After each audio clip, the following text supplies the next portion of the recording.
Segundo livro das Crônicas, capítulo 36. O reinado de Joacás de Judá. O povo de Judá escolheu Joacás, filho de Josias, e o colocou como rei em Jerusalém, em lugar do seu pai. Joacás tinha 23 anos de idade quando se tornou rei de Judá. Ele governou 3 meses em Jerusalém. Joacás foi tirado do trono pelo rei Neco, do Egito, o qual também obrigou o povo de Judá a pagar 3.400 quilos de prata e 34 quilos de ouro. Neco pôs Eliaquim, irmão de Joacás, como rei de Judá e de Jerusalém, e mudou o nome dele para Jeoaquim. Joacás foi levado por Neco para o Egito. O reinado de Jeoaquim de Judá. Jeoaquim tinha 25 anos de idade quando se tornou rei de Judá e governou durante 11 anos em Jerusalém. Ele fez aquilo que não agrada ao Senhor seu Deus. Nabucodonosor, rei da Babilônia, invadiu o país, prendeu Jeoaquim e o mandou preso com correntes para a Babilônia. Nabucodonosor levou também alguns objetos do templo para a Babilônia e os colocou no seu palácio. O resto da história de Jeoaquim, as coisas nojentas que fez e as acusações que foram feitas contra ele, tudo isso está escrito na história dos reis de Israel e de Judá. E o seu filho Joaquim ficou no lugar dele como rei. O reinado de Joaquim de Judá. Joaquim tinha 18 anos de idade quando se tornou rei de Judá. Ele governou 3 meses e 10 dias em Jerusalém. Joaquim fez coisas erradas que não agradam a Deus, o Senhor. Na primavera daquele ano, o rei Nabucodonosor mandou prendê-lo e levá-lo como prisioneiro para a Babilônia, levando também os objetos mais valiosos que havia no templo. E Nabucodonosor colocou Zedequias, tio de Joaquim, como rei de Judá e de Jerusalém. O rei Zedequias de Judá. Zedequias tinha 21 anos de idade quando se tornou rei de Judá. Ele governou 11 anos em Jerusalém. Zedequias fez coisas erradas que não agradam a Deus, o Senhor. E também não se humilhou diante do profeta Jeremias, que anunciava a mensagem do Senhor. A tomada de Jerusalém. Zedequias se revoltou contra o rei Nabucodonosor, que o havia obrigado a jurar pelo nome de Deus que seria seu aliado. Foi teimoso e não quis se arrepender e voltar para o Senhor, o Deus de Israel. Além disso, as autoridades de Judá, os sacerdotes e o povo estavam pecando cada vez mais, seguindo o exemplo dos povos pagãos e adorando ídolos. Com isso, profanaram o templo que o Senhor havia escolhido como lugar santo onde ele devia ser adorado. O Senhor, o Deus dos seus antepassados, continuou a avisá-los por meio dos seus profetas, porque tinha pena do seu povo e do templo, a sua casa. Mas eles riram desses mensageiros de Deus, rejeitaram as suas mensagens e zombaram deles. Finalmente, Deus ficou tão irado com o seu povo que não houve mais remédio. Então Deus fez com que o rei da Babilônia marchasse com o seu exército contra eles. Ele matou os moços à espada, até mesmo no templo, e não teve dó de ninguém, nem dos moços, nem das moças, nem dos adultos, nem dos velhinhos. Deus entregou todos nas mãos do rei da Babilônia. Este pegou todos os objetos do templo, os grandes e os pequenos, todos os tesouros do templo, do rei e das altas autoridades, e levou tudo para a Babilônia. Os soldados queimaram o templo, derrubaram as muralhas de Jerusalém, queimaram todos os palácios e destruíram todos os objetos de valor. Os moradores de Jerusalém que não foram mortos foram levados como prisioneiros para a Babilônia, onde se tornaram escravos do rei e dos seus descendentes, até que o reino da Pérsia começou a dominar. Assim se cumpriu o que o Senhor Deus tinha dito pelo profeta Jeremias. O país ficará em ruínas 70 anos, e durante todo esse tempo a terra vai guardar os seus sábados e descansar. O decreto de Ciro. No primeiro ano do reinado de Ciro, rei da Pérsia, cumpriu-se o que o Senhor Deus tinha dito pelo profeta Jeremias. O Senhor tocou no coração de Ciro e este ordenou que fosse comunicado em todo o seu reino por escrito e também por meio de leitura em público este decreto. Eu, Ciro, rei da Pérsia, declaro o seguinte: o Senhor, o Deus do céu, me fez governador do mundo inteiro e me encarregou de construir para ele um templo em Jerusalém, na região de Judá. Eu ordeno que todos vocês que são o seu povo vão a Jerusalém e peço que Deus esteja com vocês. Esdras, capítulo 1. O decreto de Ciro.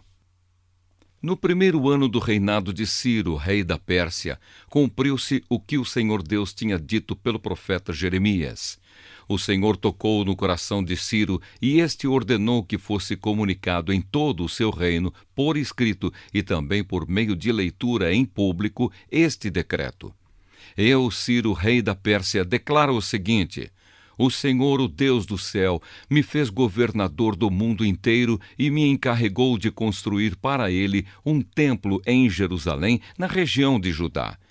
Que Deus esteja com todos vocês que são o seu povo. Vão a Jerusalém para construir de novo o templo do Senhor, o Deus de Israel, o Deus que é adorado em Jerusalém.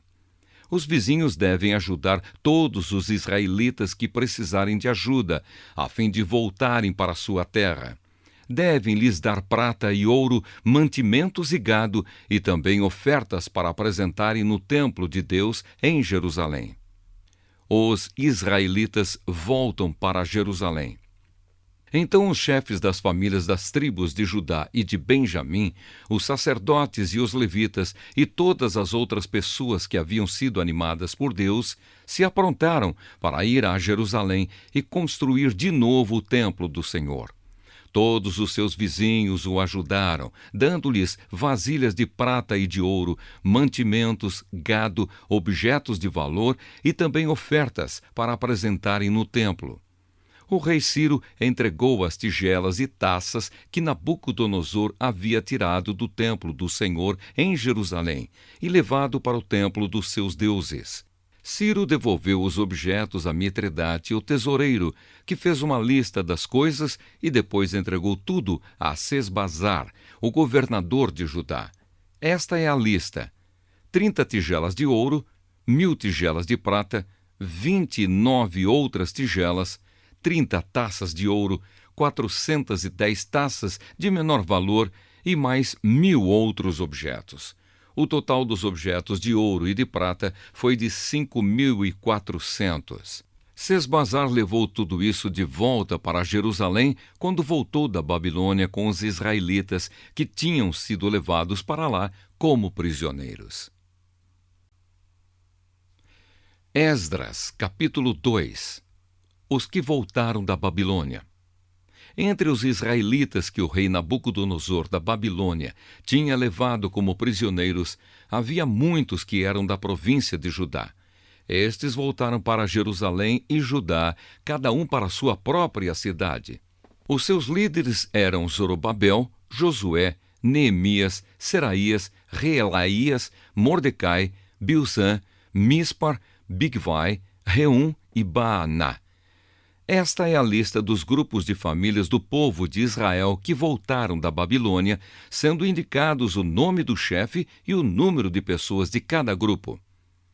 Parós, 2.172. Cefatias, 372. Ará, 775.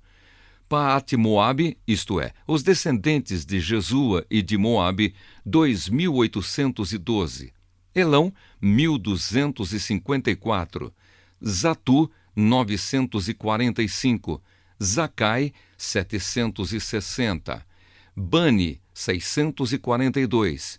Bebai, 623. Asgade, 1.222. Adonicã, 666. Bigvai, 2.056.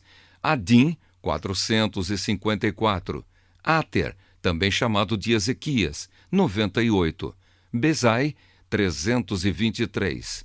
Jorá, 112, Azum, 223, Gibar, 95.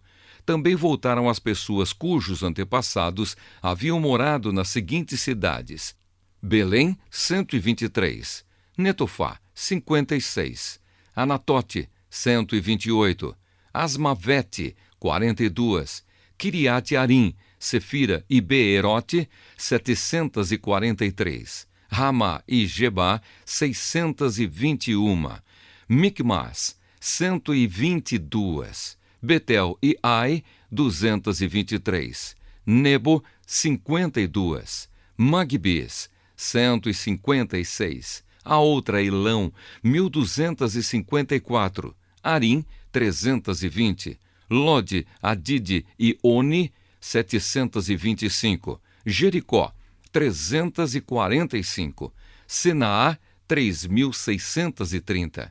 Esta é a lista dos grupos de famílias de sacerdotes que voltaram do cativeiro, sendo indicados o nome do chefe e o número de pessoas de cada grupo.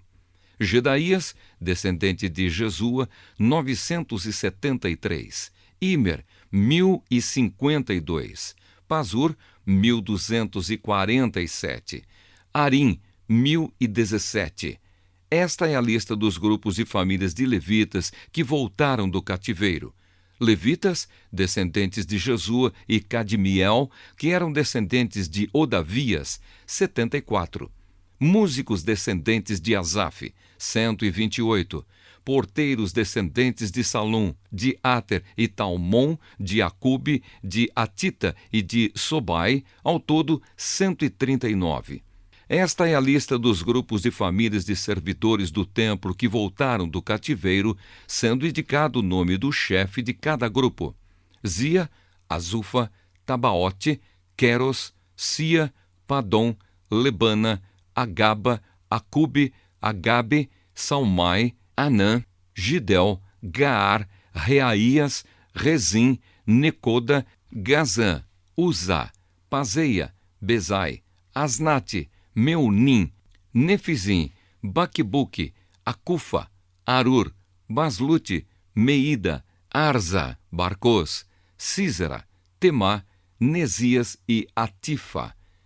Esta é a lista dos grupos e famílias de servidores de Salomão que voltaram do cativeiro, sendo indicado o nome do chefe de cada grupo: Sotai, Soferete, Peruda, Jaala, Darcon, Gidel, Cefatias, Atil, Poquerete-Azebaim e Ami. O total dos trabalhadores do templo e dos descendentes dos servidores de Salomão era de 392. Havia 652 que eram dos grupos de famílias de Delaías, Tobias e Necoda, que voltaram das cidades de Teomelá, Tel-Arza, Querube, Adã e Imer. Mas eles não puderam provar que eram israelitas, por raça ou por parentesco. Os grupos de famílias dos sacerdotes Abaías, Cós e Barzilai não puderam encontrar registros que provassem de quem eram descendentes. O antepassado do grupo de famílias de Barzilai tinha casado com uma das filhas de Barzilai, o Gileadita, e ficou com o nome do seu sogro. Eles não foram aceitos como sacerdotes porque não puderam provar quem eram os seus antepassados.